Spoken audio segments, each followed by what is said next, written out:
కొన్ని కార్యక్రమాలు చేపట్టినప్పుడు శుభముహూర్తం చూసుకుంటాం కదా, ఇది ఖచ్చితంగా శుభముహూర్తం అనేది అవసరం అంటారా? చాలా అవసరం.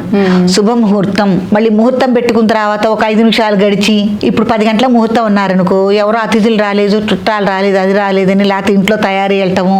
పెళ్లిళ్ళు కూడా చాలా మటుకు అలాగే చేస్తున్నారు కొంతమంది. 11ంటికి లగ్నం అనుకోండి, 12ంటికి జీలకా బెర్రం పెట్టిస్తున్నారు. అదే ముహూర్తం ఇక పెట్టుకోవటం దేనికి మీ ఇష్టాన్ని మీరు చేసుకోండి పెళ్లిళ్ళు. కాబట్టి దేనికైనా సరే ముహూర్తం అనేది చాలా ముఖ్యమైనది. ముహూర్త నిర్ణయం తీసుకుని చక్కగా ఆ టైంకి పని చేసుకోవడం అనేది మంచిది. శంకుస్థాపనలు కానీ ఏదైనా ప్రారంభోత్సవాలు కానీ ఇవి చేసుకోవాలి, ఏవైనా చేసుకోవాలి.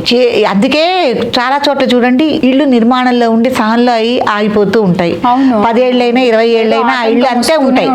కొన్ని బిజినెస్లు మొదలు పెడతారు, అవి అంతే పాడుబడిపోతూ ఉంటాయి. వీటన్నిటికీ కారణాలు శుభలగ్నాలు శుభముహూర్తాలు లేకపోవడమే కారణం.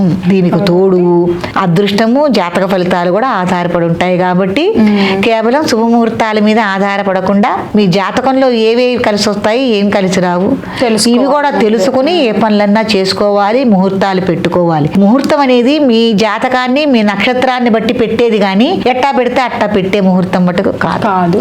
జ్యోతిష పండితుడు అడుగుతాడు మీ నక్షత్రం ఏమిటి, పుట్టిన టైం ఏమిటి, మీకు ఏది కలిసి వస్తుంది. వాళ్ళకి ఆ ముహూర్తాలని ఎప్పుడు పడితే అప్పుడు కలవమ్మా, ఎవరికి పడితే వాళ్ళకి కదా.